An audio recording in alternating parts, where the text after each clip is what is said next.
Así como una hoja en el viento, estas son ideas transmitidas a la memoria. Bienvenidos a la hoja suelta de Libreta Negra MX. Ya estamos al aire.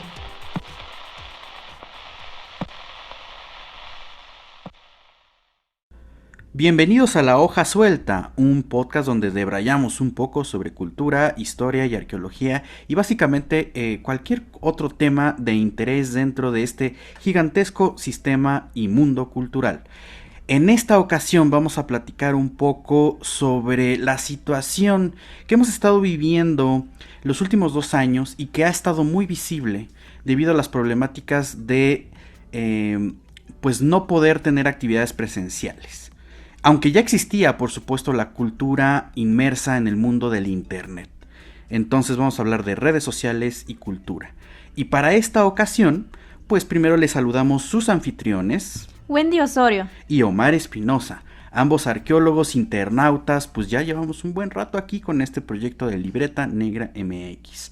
Y para platicar, porque evidentemente nosotros tenemos nuestras propias limitaciones, invitamos a la especialista en redes sociales, internet y comunicación social de la cultura en México, que es Elia Carreño. ¿Qué tal? ¿Cómo estás? Hola, muchas gracias por la invitación, Omar, Wendy, es un gusto estar con ustedes.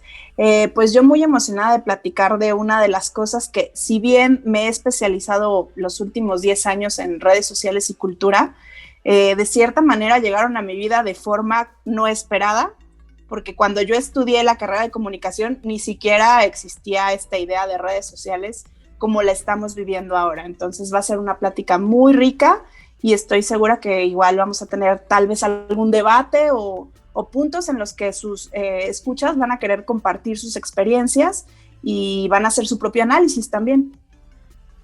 Pues muchas gracias por aceptar la invitación y compartirnos toda tu experiencia y tu conocimiento, Elia. Y pues básicamente es un punto muy importante en la vida de la sociedad actual, ¿no? Esta adaptación que tuvimos o quisimos hacer, ¿no?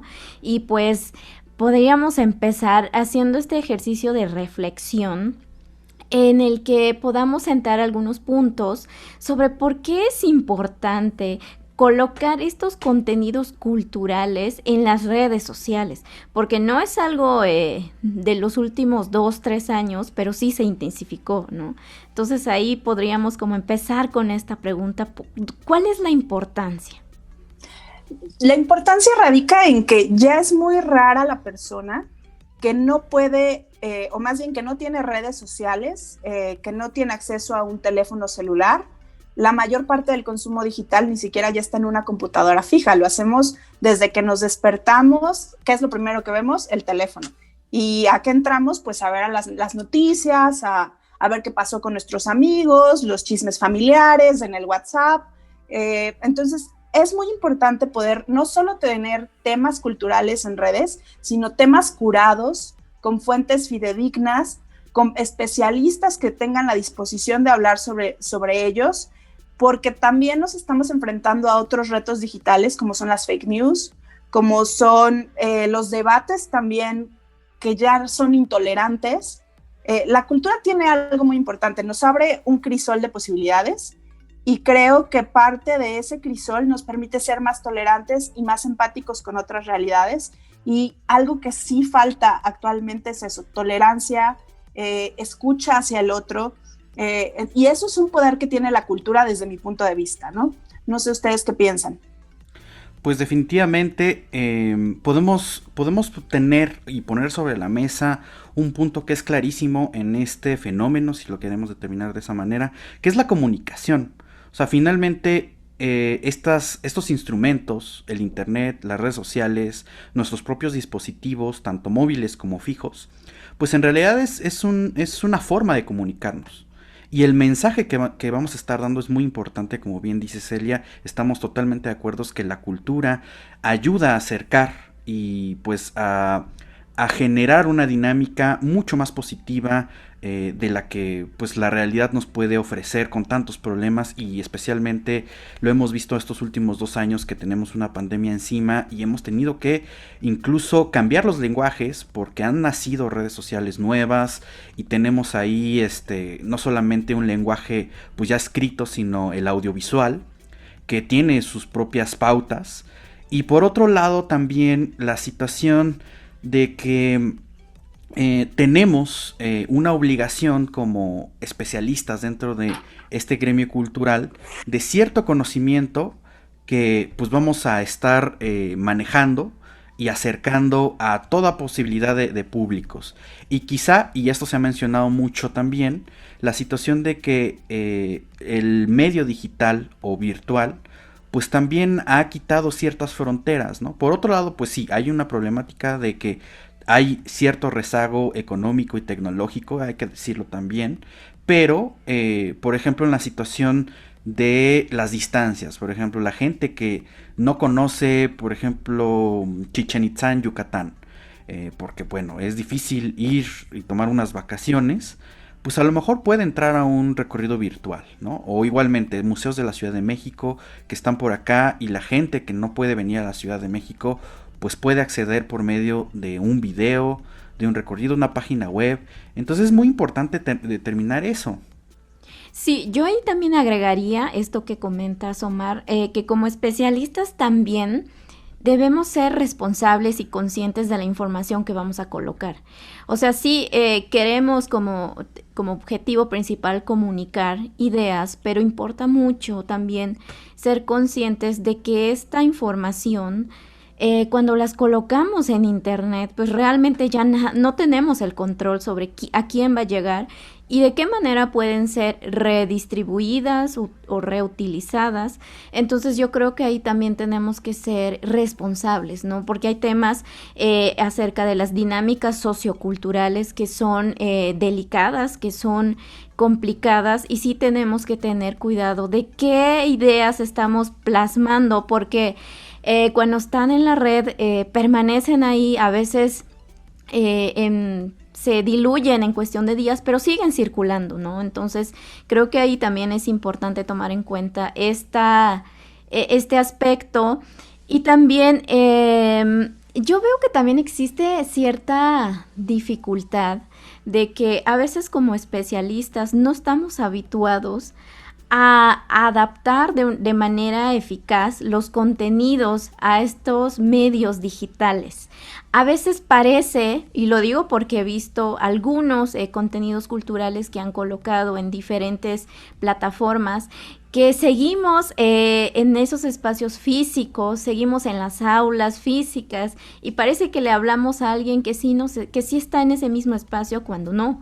A veces tenemos que ser conscientes también de que estamos hablando con alguien que en esta situación de confinamiento está solo en su casa, ¿no? Entonces es complicado, pero pues tenemos que tomar en cuenta todo esto, ¿no? Ay, Wendy, estás tocando un tema que me parece muy sensible y que no es nada más algo relacionado con redes sociales, sino una problemática general que tiene que ver con divulgación. Desgraciadamente, muchos investigadores no quieren hacer divulgación científica. No, lo único que quieren es: voy a hacer mis conocimientos y los voy a dejar ahí. Y algunos que llegan a hacerlo no recuerdan que tiene que haber un lenguaje un poco más cotidiano. Eso es por un lado. Y por el otro, los que somos especialistas en comunicación, en usar los medios, lo que a veces no tenemos es tiempo para clavarnos en la información como quisiéramos, porque las dinámicas de trabajo a veces permean el tipo de mensaje que queremos lanzar. ¿A qué me refiero? Trabajando yo en una institución pública, me encuentro con la necesidad de tener que llevar las redes sociales, no la necesidad, me tocó llevar las redes sociales en determinado momento porque para ellos yo era la persona que sabía usarlas, ¿no? Y honestamente, hacer un buen contenido lleva tiempo.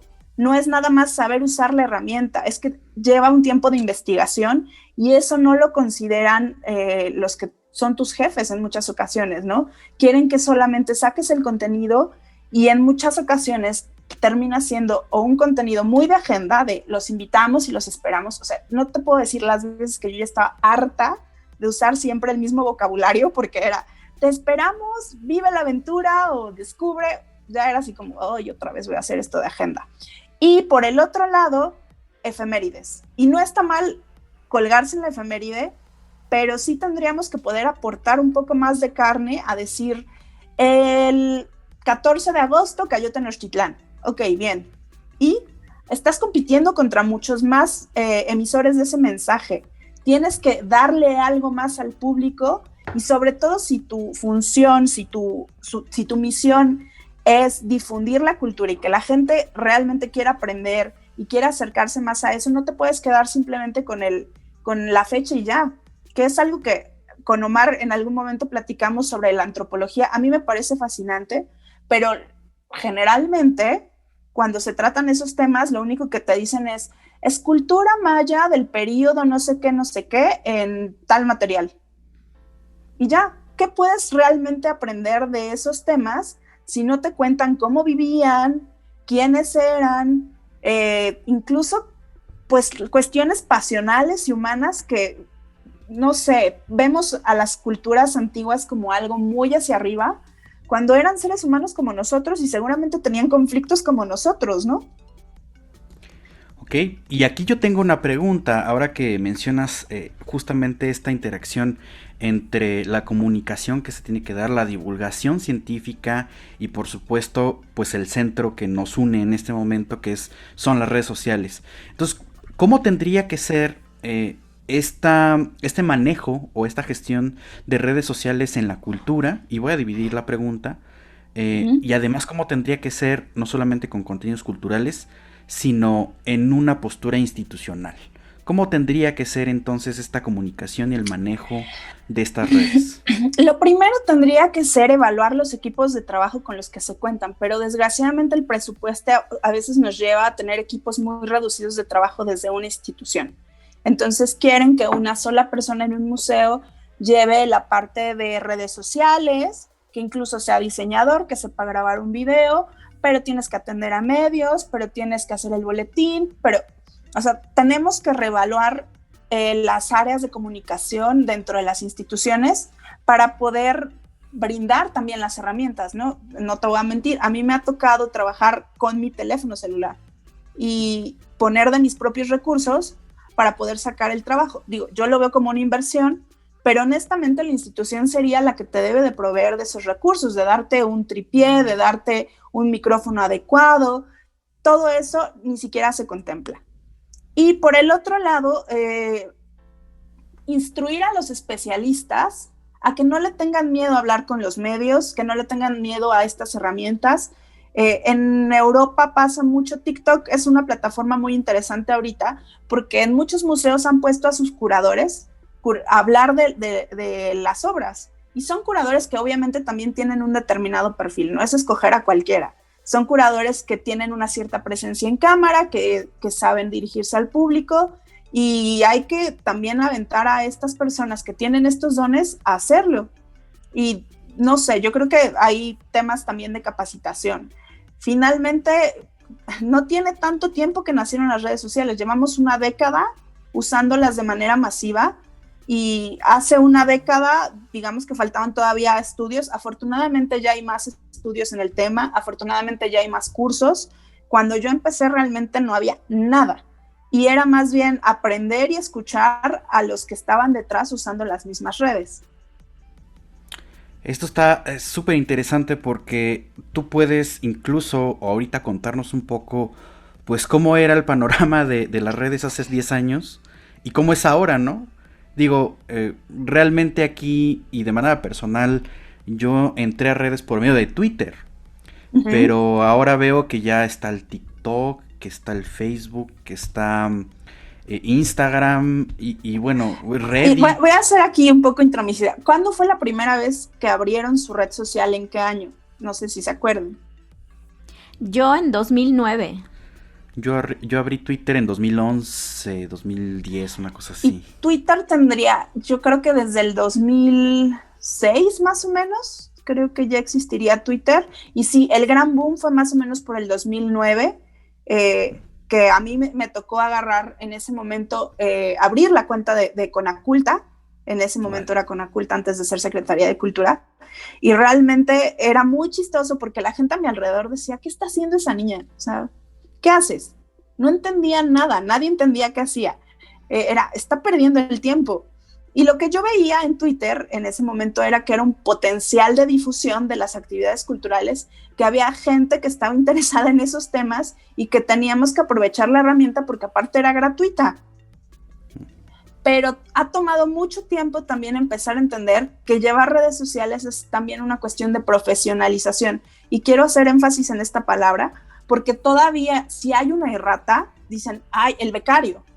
No, tenemos que cambiar esa idea del becario, porque las personas que tienen que estar detrás de una red social deben ser personas especializadas en comunicación y en temas de divulgación, no un becario. O sea, eso ha sido una eterna lucha desde que al menos a mí me tocó abrir esa red social, el pensar, es un becario y lo está haciendo por diversión y cualquiera puede llevar las redes sociales. No, tú tienes un mensaje que difundir y tienes una responsabilidad social al hacerlo, ¿no? Sí, claro, yo creo que también esto tiene que ver con los prejuicios que luego se tienen, claro. Por un lado, con el trabajo de divulgación y también con estos medios, ¿no? Que quizá ver este ejercicio, este trabajo de divulgación que implica un proceso de investigación, una curaduría de la información y también conocer todos los procesos y las características de cada plataforma, porque funcionan diferente. Estadísticamente son diferentes. Entonces, ahí está, son estos ejemplos de esto que dices que esto requiere un trabajo profesional. Entonces, exacto, también, a mí me da mucha ansiedad realmente ver que lo que hacen bueno, y tiene que ver un poco con lo que les comentaba, son equipos tan chiquitos que tienen que sacar a veces el trabajo con tan poco tiempo que no les queda de otra más que replicar de una plataforma a otra el mismo contenido, cuando lo adecuado sería que pudieras tener tiempo para pensar en una estrategia que vas a llevar en cada plataforma. Y me da mucha ansiedad ver ahorita que se están subiendo muchas instituciones culturales a TikTok y lo único que hacen es pegar el contenido con el mismo formato de Instagram a TikTok. O sea, ahora que lo mencionas, digo, ya sé que cada plataforma tiene su protocolo y su lenguaje, pero hagamos un ejercicio para quien nos está escuchando y viendo. ¿Cuál sería el protocolo o el manual de operación de una red social? O sea, en general, y ahorita podemos hablar quizá de las especificidades de algunas, ¿no? Pero ¿cuál sería como el buen manejo de redes? Lo primero es que tengas un plan para cada red social y que sepas qué es lo que quieres difundir en cada una de ellas. Y que tengas a gente especializada, sobre todo, en contestar los mensajes, porque esa es otra. Abrimos redes, mandamos el mensaje, pero los que están detrás de redes no entienden que también la chamba más fuerte está en contestarle a la gente que te está viendo, en orientarla, en informarla, en crear, digamos, debate, si quieres, y en el monitoreo de qué es lo que está pasando para poder saber qué estrategias puedes sacar. Justo hace poco platicaba con un amigo y me decía, oye, ¿cómo es que planteas las redes sociales? Creo que debes de tener un calendario editorial con lo que quieres, pero no es solo un calendario editorial, es un calendario editorial anual, uno mensual, uno semanal y uno diario. ¿Por qué? Porque también algo muy importante y vivo de las redes sociales es que puedas entrar en los debates cotidianos. Entonces, sí hay cosas que puedes planear. Las efemérides, por ejemplo, es un caso que puedes planear con mucho tiempo y generar contenidos que te permitan hacer una investigación exhaustiva para dar algo más. Pero al final del día también te tienes que subir a las cosas que está discutiendo y hablando la población y saber tener una respuesta ante eso. Entonces, lo primero que debemos de tener es una planeación y tener muy claro qué es lo que queremos hacer con cada una de las redes sociales, a qué público queremos llegar y entender que eso necesita de gente especializada en las herramientas. Esa es otra cosa. De repente, consíganme un diseñador para las redes sociales. Pues un diseñador para redes sociales también debe de tener ciertas características. debes saber de los formatos, de las imágenes, pero en muchas ocasiones, no, quiero que me saque una ilustración. Bueno, pues si quieres que te saque una ilustración, ese diseñador debe de tener al menos una cierta especialización en ilustración, pero queremos embonar todo en un mismo globo y al final estamos teniendo redes sociales que les falta mucho dinamismo, justo porque terminamos haciendo todo al día a día. Sí, ¿tú crees que sea también porque a veces quienes están como directivos de áreas en cultura, como que no miran todavía, no les cae el 20 del potencial que tienen también estos medios?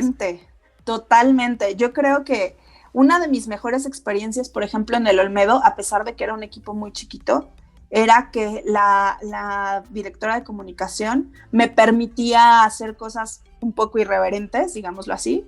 O sea, poder entrar a estos trenes del mame, si quieren.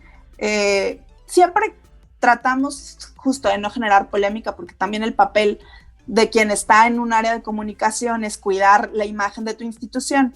Pero desde el principio que yo empecé a usar redes sociales, siempre era un gran tema y un miedo a usar memes, por ejemplo, ¿no? O a subirte a estas tendencias. No hay que hacerlo porque nos podría ir muy mal. Bueno, pues tienes que saber pero es costos que incluso, y beneficios. Ajá. Incluso hasta en eso hay que ser buen memero, ¿no? Ah, claro. Digo, por ejemplo, a mí no se me da, yo por eso no lo meto luego.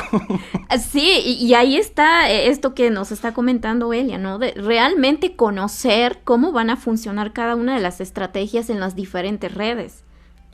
Claro, Sí, no, y yo diría, memes no podrías usar en todas las redes sociales. Creo que hay unas en las que se da mucho mejor que en otras.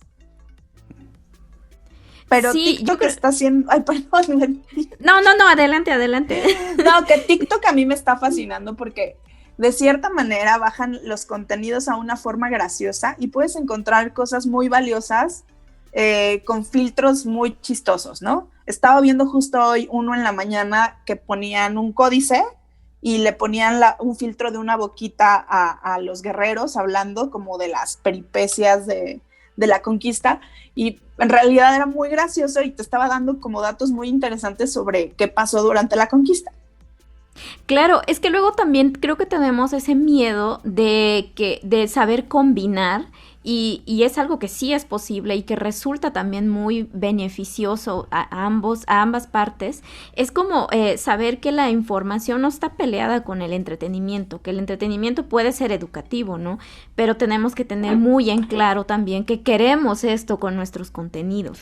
Y entonces aquí se podría generar la pregunta de ¿qué oportunidades existen para la cultura y los contenidos culturales en el Internet? O sea, ya no solamente hablando de redes sociales, sino... Porque es un hecho que sí lo tiene, ¿no? O sea, sí hay un potencial enorme, claro, infinito, pero ¿cuáles son? Ahora yo creo que se nos está olvidando una palabra muy importante, bueno, la voy a decir en inglés, storytelling. O sea, la cultura es la mayor generadora de storytelling. ¿A quién no le gusta escuchar una buena historia? Y redes sociales solamente es una herramienta para contar esas historias. El formato que elijamos, la manera en que lo hagamos es decisión nuestra y del curador, digamos así, pero la palabra clave creo que es storytelling y es en lo que deberíamos enfocarnos para poder llegar a más audiencias. Por eso te digo, a mí me parece un despropósito solamente subir una foto de una figura como maya y solamente poner el periodo clásico. Bueno, sí, está padre. ¿Y? Sí, claro. Tenemos que pensar también en la trascendencia que necesitan tener estas expresiones, ¿no? Culturales, porque también, pues, sí hay perfiles que no necesariamente son institucionales, que tienen mucho alcance. Claro. O sea, ahí hay algo a lo que nosotros, quizá como especialistas, no estamos llegando, algo está fallando, que no logramos, ¿no?, vincular esta comunicación eficaz que queremos con los diferentes públicos. Pero es que también tenemos que tener en cuenta que los usuarios no son los mismos. Los usuarios necesitan también tener esta retroalimentación o esta comunicación en ambos lados, ¿no? Para saber que son personas las que están detrás de estos contenidos, ¿no? Entonces yo creo que ahí nos hace falta mucho trabajar este aspecto de la comunicación, pero es que también en nuestra formación, Elia, no, y esto lo he repetido mucho, es algo que no tenemos, o sea, en la carrera, del universitaria, realmente es muy difícil hacernos conscientes, ¿no? De la necesidad que tenemos de comunicar nuestro quehacer académico, científico, pero también de cómo hacerlo, ¿no? Entonces, creo que, una combinación. Como dices, Wendy, hay carreras donde justo no les enseñan nunca a hacer comunicación, a divulgar sus esfuerzos. En el caso, por ejemplo, de los comunicólogos, a nosotros, clásico, ¿por qué estudiaste comunicación? Es que no me gustan los números. Tómala, ahorita tienes que aprender de estadística porque tienes que entregar resultados. Yeah. Creo que hay carreras que adolecen de muchas cosas, pero tampoco podemos echarle la culpa simplemente al sistema. Si eso no me lo están dando en la carrera y estoy viendo que es una necesidad del mercado y que tengo que hacerlo, ¿por qué no busco talleres? ¿Por qué no busco lugares donde me puedan dar esas clases? Que hay muchos. Desde que yo estaba en la universidad, me acuerdo que había talleres especializados para divulgación de la ciencia. Sí, claro, es también como ya reconocer que sí tenemos limitaciones y que este trabajo que queremos hacer de divulgación científica también requiere ser multidisciplinario y trabajar con otras áreas especializadas, ¿no? Porque también lo cierto es que podemos ser muy buenos tal vez haciendo la curaduría de la información, poder lograr este lenguaje que realmente sea asequible a los públicos, pero también todo este proceso de trabajo con redes sociales, la verdad es que también conlleva tiempo, ¿no? Requiere, por ejemplo, ver esta cuestión estadística y otras características. Pero ahí, por ejemplo, yo creo que tiene que ver más con problemas internos de la misma institución, que también pone como muy separado el departamento educativo, por ejemplo, del área de comunicación. Y entonces de vez en cuando llegan a verse, pero no hablan, no platican, y justo, tal vez tú ya tienes este conocimiento y lo único que tendrías que hacer es acercarte a la persona de comunicación para poder decirle, mira, aquí está esto, ponlo tú en ciertas líneas o ayúdame a hacerlo. Y creo que eso es algo muy triste porque al final se ve reflejado en lo que el público consume. Cuando las áreas, tanto educativas o que tienes información como de comunicación, están separadas, se ve reflejado que no hay como una unidad o no hay un quehacer en conjunto que permita dar a conocer esos mensajes clave. No, incluso yo vería que hay más factores dentro de la propia institución, y no solamente dentro de la institución, sino de lo que nosotros llamamos academia, ¿no? O sea, un investigador de repente podría ser, no, es que cómo voy a dar eso, son mis datos, es mi información, y cómo va a salir así. Yo, pues por eso estamos trabajando, ¿no? O sea, una de las metas del sector cultural es difundir, divulgar, comunicar, conservar y bueno, todo. No solo del sector cultural, yo creo que ciencia y cultura van como muy de la mano en que no se les ha dado el valor suficiente en cuanto a prestigio, en cuanto a presupuestos. Siempre los más castigados son ciencia y cultura. Y al final, justo esta gente que tiene a veces estos conocimientos termina yéndose a donde sí los valoren. Luego hablamos de la fuga de talentos. Sí, claro. Sí, claro. Sí, pero también creo que es muy importante este aspecto y sí lo hemos hablado con otros colegas que tienen proyectos de divulgación cultural, que no pensamos en la repercusión que tiene el saber transmitir la pertinencia de la investigación que estamos haciendo, de nuestro trabajo, de nuestra profesión. Y entonces, a la hora de los problemas, como la falta de presupuestos, no va a existir, no puedes contar con el potencial de la presión social, ¿no? Porque realmente ahí el público, los públicos desconocen cuál es la importancia de que esta profesión sí requiera un presupuesto y realmente cuál es su utilidad social, ¿no? Yo creo que ahí sí tenemos que ahí nosotros hacer más esfuerzos.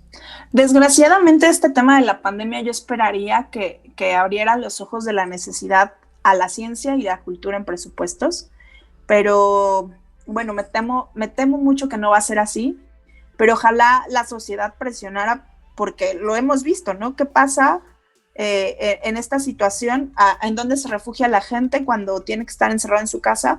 En cuestiones culturales, que aparte anímicamente y en salud mental son muy necesarias. Ese es otro tema, el tema de la cultura y la salud mental.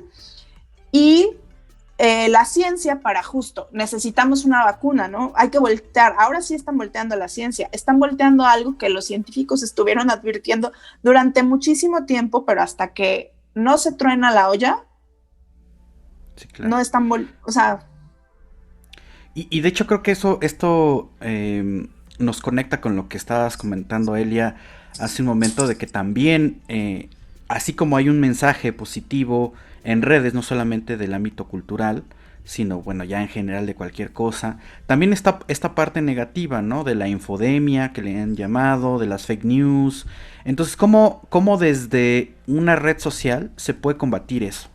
¿Cómo lo has visto tú en ese aspecto? Esa parte es la más complicada, porque no es el papel de la red social, sino del consumidor. Y el consumidor tendría que tener una mejor educación a la hora de vale la redundancia, consumir los contenidos, ¿no? ¿Qué pasa? Tenemos muy malos hábitos de lectura. Sí, sabemos leer, pero no somos funcionales. Leemos nada más el encabezado y de ahí ya sacamos una opinión sin siquiera abrir la nota, sin corroborar si la nota es del día que la estamos consultando, o incluso si es de una fuente confiable, porque ya ven que utilizan Universal. Y es otra liga que se parece a la del Universal, pero no es el Universal.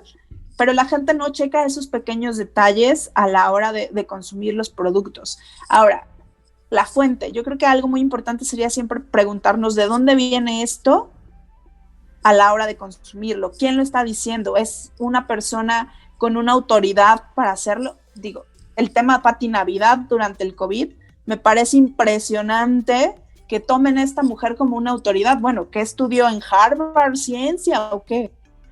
Tenemos muy malos hábitos de consumo. ¿No? Sí, tenemos pésimos hábitos de consumo. Y hablando justo de estas cuestiones, en TikTok yo me he encontrado a epidemiólogos que han estado difundiendo muchos temas sobre las vacunas muy interesantes. Y ahí es cuando podemos tener otro ángulo positivo de las redes sociales. Solamente que nosotros, consumidores, somos los que debemos de ser como más exigentes a la hora de consumir los productos. Claro, un poco lo que yo quería decir al principio y a lo largo de esta charla era que al final lo que nos estamos dando cuenta en los contenidos culturales, y especialmente porque son muy verticales, o sea, es la institución, el proyecto, el autor, ¿no? Hay una red de comunicación incompleta. Es decir, si nosotros recordamos, porque, bueno, yo no soy comunicólogo, pero me acuerdo que en mis clases de español nos hablaban de el transmisor, el mensaje y el receptor, ¿no? Entonces solamente estamos viendo una parte de ese sistema. O sea, nosotros estamos transmitiendo ese mensaje, pero en realidad nos estamos preocupando por el receptor, o los receptores, las receptoras. Yo creo que en muchos sentidos puedes verlo en las redes sociales, no. Hay muchas instituciones que solamente se preocupan por mandar ese mensaje y no les preocupa, es lo que te digo, una gran tarea de estar detrás de las redes sociales es estar viendo qué dice la gente, contestándoles, tratando de entenderlos. La labor de escucha es súper importante y se les olvidan muchas veces a las instituciones, ¿no? Porque para las instituciones lo más importante es sacar el mensaje y lo dejamos ahí. Pero hay que ver qué dice la gente, hay que contestarles. Ahora sí, claro, que como el meme, ¿qué dice la gente? Me escuchan y me sienten. Están ahí. Sí. Y sí, porque también resulta que ahora tal vez no lo habíamos visto o tal vez sí, no queríamos hacer caso. Existen también como iniciativas de parte de la sociedad civil donde sí nos están mandando también el mensaje de que ya no están dispuestos a ser estos receptores pasivos de las instituciones, ¿no? De la información que mandan o de cómo se están manejando, por ejemplo, cuestiones del patrimonio arqueológico. O sea, ahí ya hay manifestaciones muy claras claro. de gente que dicen, bueno, es que las instituciones abandonan, por ejemplo, esta zona arqueológica. Entonces nosotros lo queremos porque sabemos que tiene un potencial de desarrollo económico y nosotros lo queremos manejar y nosotros lo queremos supervisar, ¿no? Pero también, pues, aquí hay una cuestión, ¿no? De que, pues, por ley federal, pues ahí los especialistas tienen que estar ahí, tienen injerencia, pero también la comunidad tiene, pues, su propio derecho, ¿no? La cultura es un derecho en este país, pero creo que a la hora de tratar de conciliar estas partes, ahí vemos que no estamos haciendo este trabajo de tomar en cuenta a las comunidades, por ejemplo. Claro, eso es muy importante y justo me dejas pensando que hay algo que pasa en las instituciones. Cualquier crítica negativa, voy a entrecomillar negativo, lo ven como destructivo, como algo que les da miedo afrontar. Para mí, las críticas más que negativas tienen que ser puntos de oportunidad para mejorar la labor de los que estamos detrás de una institución o hemos llegado a estar detrás de una institución. Son momentos en los que si la gente te está diciendo, oye, falta papel en el baño del museo, pues hay que atender desde lo más mínimo hasta lo macro, como lo que estamos viendo ahorita con el tema del Templo Mayor. Ya, sí, claro. O sea, realmente es muy grave que uno de los espacios más importantes arqueológicos de la Ciudad de México se vea como descuidado, porque aparte te están diciendo, sí, ya se está reparando, pues sí, pero ¿a qué velocidad? Y aparte no estás viéndolo como un trabajo que realmente estén difundiendo. Mira, o sea, también para eso podrían servir las redes sociales, para justo mostrar, estamos haciendo esto hoy, mañana estamos haciendo esta otra cosa, pero parece que todo está velado, que todo está oculto, que son temas tabú. O sea, incluso pareciera que es un poco reactivo, ¿no? Uh-huh. Van tras la reacción de que, ya el tuitero dijo que por qué no arreglaban el techo, ¿no? Y entonces ya sale el comunicado. O que en Facebook están diciendo que por qué, pues no hay papel de baño. Entonces, mire, ya pusimos papel de baño. Pero no es al revés, ¿no? Es como de, miren, a lo mejor se está tardando esta restauración porque necesitamos comprar esos materiales que los exportan desde China. Claro. O algo así, ¿no? Sí, exactamente. Y justo tiene mucho que ver con que no prestan atención a los que están hablando detrás, ¿no? Se esperan hasta que explote la bomba y entonces sí, vamos a responder. Pero podrían ser como muy buenas herramientas justo para darle seguimiento a temas y que vean que sí se está trabajando. Oye, Elia, y por ejemplo, ya pensando en el momento presente, ¿cuáles serían estos lenguajes que se están desarrollando o los que más están teniendo efusividad en este momento en redes? Ahorita ya mencionaste un poco de TikTok, pero ahora sí que para los directivos que nos están escuchando en este momento, ¿cuáles serían sus ventanas de oportunidad? Pues mira, el tema, por ejemplo, de TikTok, que me parece muy interesante, es que todo el mundo se subió, pero no hay planes de trabajo para esa red. Es lo que te digo, replican el contenido de Instagram a TikTok y yo al menos soy de la idea de que si tú no puedes mantener cinco redes sociales con su propio lenguaje, mejor ni te metas en embrollos y quédate con las clásicas.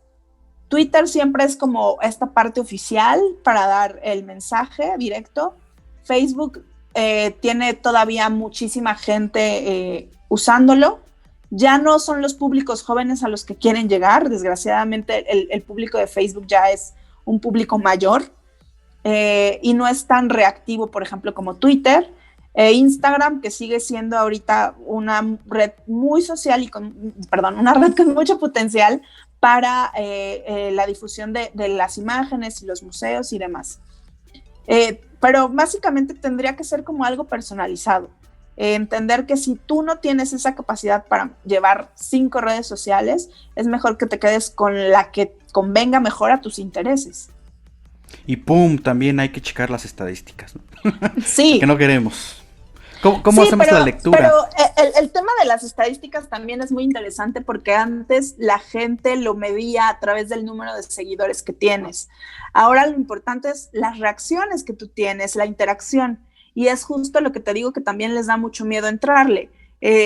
Mandamos el mensaje y la interacción no es nada más el retweet, la interacción es generar comunicación dinámica, que realmente la gente se enganche con el tema y lo estén hablando. Sí, porque al tomar en cuenta como todos estos datos que a los mismos, cada red social nos otorga, también podemos ver qué es, en dónde estamos, tal vez fallando. Claro. Tenemos este objetivo también de crecer, ¿no? Como comunidad. Entonces yo creo que es algo que sí nos da como miedo, yo creo, porque luego este tabú, ¿no? De la estadística, las matemáticas es nuestro coco. Por eso nos fuimos a ciencias sociales y humanas, pero al final de cuentas, no, se requiere y hay que hacerlo. Y en este trabajo de divulgación en redes sociales, no es la excepción, hay que hacerlo, lo digo por experiencia propia. En nuestro proyecto de Libreta Negra MX le hemos tenido que entrar, recurrimos a un especialista, un padrino que nos dijo, tienen que tomar en cuenta esto, no solo es colocar los contenidos, claro, no solo es ponerlo una vez, tiene que haber circulación continua, tiene que haber un seguimiento a tu público y a tus contenidos. Entonces son cosas que a veces en el proyecto no planeamos, ¿no? Y a la hora de la hora, pues nos damos cuenta que sí nos hizo falta. Claro, y sobre todo estar analizando, a ver, yo también lo comenté con Omar, en mi experiencia, al menos el tiempo que estuve en la Secretaría de Cultura, todo lo que tiene que ver con arqueología siempre es un boom y encanta. Siempre va a jalar porque son temas que hablan de cierta parte de nuestra identidad y obviamente como falta muchísimo más en difusión, nos da curiosidad saber cómo vivían los mexicas, los ochimilcas, los texcocanos, etcétera. Sin embargo, el reto también a veces es colocar los temas de los cuales la gente casi no habla. Para mí siempre ha sido como mi curiosidad, ¿cómo haces que una persona se interese por determinada cosa que no es tan popular como la otra? Eso siempre ha sido mi curiosidad. ¿Cómo puedo hacer contenidos que parecen aburridos algo interesante? O cambiar perspectivas. Eso para mí siempre ha sido el reto. Sí, yo creo que sí, porque también es vencer todos estos miedos, ¿no? A salirte de este halo de intelectualidad súper formal, seria y aburrida muchas veces. A realmente entrarle a esto de la comunicación, pero una comunicación real, ¿no? Que realmente el público sí esté recibiendo el mensaje que le estás dando, pero que también haya una reacción, ¿no? Que trascienda realmente. Y pues, está muy padre todo esto porque también nosotros pues estamos en un proceso también de estar aprendiendo, porque también estos medios, estas herramientas pues están vivos y cambian constantemente, ¿no? Entonces, en este sentido, Elia, y también para ir cerrando esta charla tan bonita que hemos tenido contigo, quisiera que nos compartieras cuál sería como tu perspectiva sobre el futuro que tiene, pues, la cultura en estos medios, ¿no? Ay, me haces una pregunta ¿tiene muy futuro? difícil. Sí tiene. Sí tiene futuro, obviamente, pero creo que depende más, se nos olvida. En la mañana justo pensaba en esta pregunta porque de las que ustedes me hicieron me parecía la más difícil. Cuando nació Internet no nació con toda la información que tiene ahorita. Internet nació como esta herramienta donde puedes encontrar cosas, pero ¿quién alimenta el Internet? Al final somos nosotros. El futuro está en que la gente que hace divulgación, en que la gente que hace ciencia, en que la gente que está interesada en estos temas y tiene investigaciones fiables, las vaya subiendo a Internet y no le tenga miedo a usar la tecnología como herramienta. Creo que esa es una pregunta que me parece muy difícil de responder. Pues lo seguiremos viendo, ¿no? Sí, es algo Conforme que avancemos. nos va a tocar vivir en los próximos O tal vez no, no sabemos. años. Y pues sí, y aparte en esta situación de confinamiento, pues también, ¿no? Es como un espacio que finalmente ahí estaba, pero creo que no hemos sabido, no quiero decir explotar, utilizar, ¿no? Con el potencial que Ahora, tiene. no sé cuántos años tengan ustedes. Eh, Nosotros damos por hecho ciertas cosas por nuestro, supongo que somos como más o menos de la misma generación, eh, pero habría también que ver cómo es que las generaciones más jóvenes están viendo el Internet y entendiendo las problemáticas culturales que ellos viven, porque Sí, obviamente claro. no es lo mismo. Yo ya soy una persona grande, ya pasé los 40. Afortunadamente me tocó ver como todo un proceso desde la tecnología análoga hasta esto que estamos viendo como Internet y me parece maravilloso haber visto este paso de la tecnología que aparte parece que fue ayer, pero ya tiene bastante tiempo. Sí, ya. Sí, claro, ya es parte de nuestras vidas, bueno, de la mayoría, en el aspecto profesional, personal, ya tenemos ahí mucha información, nuestras actividades cotidianas, nuestros amigos, ¿no? Entonces, está aquí con nosotros, va a ser parte de nuestra vida también en los siguientes años, seguramente de maneras que no imaginamos en este momento, pero pues, yo me quedo con eso. Sí, ¿no? Y además sí, sí es sumamente sorprendente porque sí me tocó, ¿no?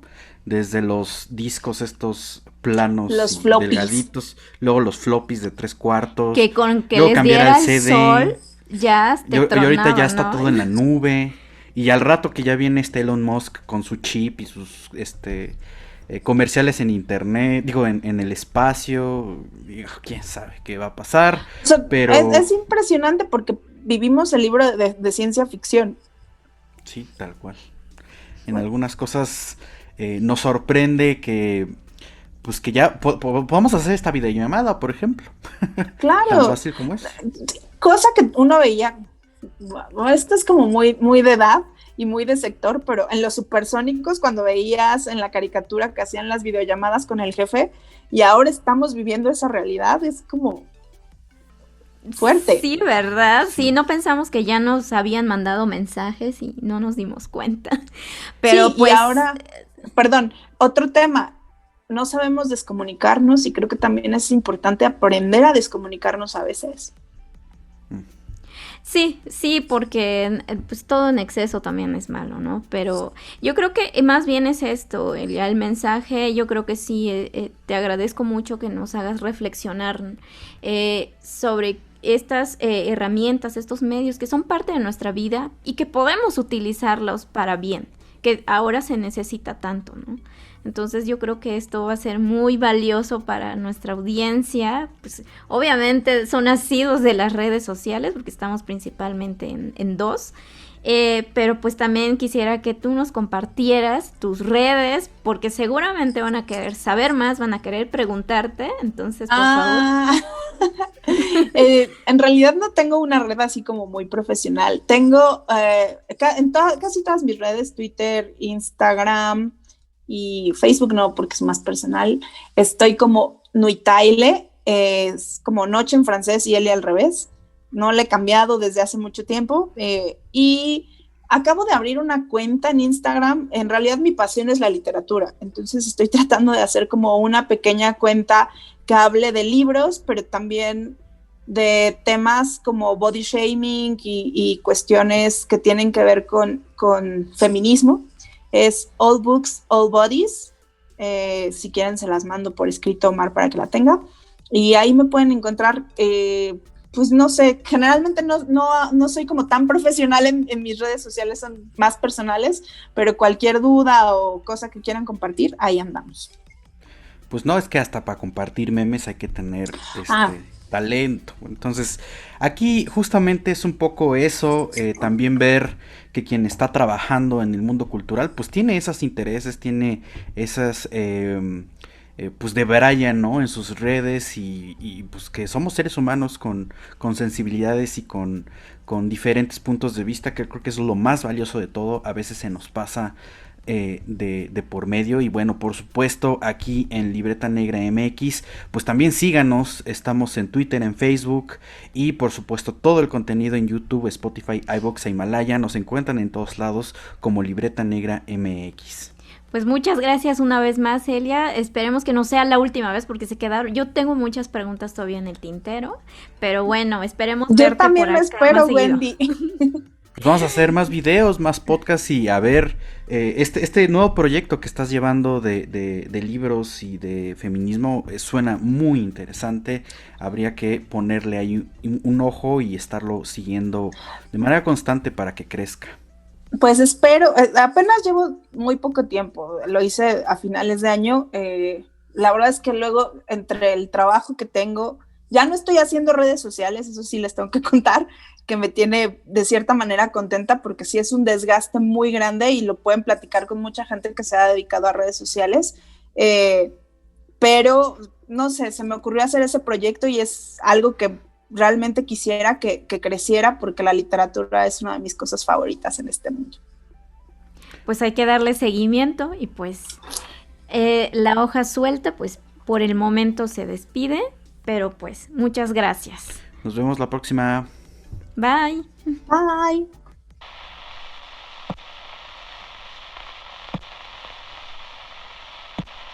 Gracias por acompañarnos. Nos escuchamos la próxima transmisión. Y en caso de que no nos veamos, buenos días, buenas tardes y buenas noches. Cultivamos memorias al aire.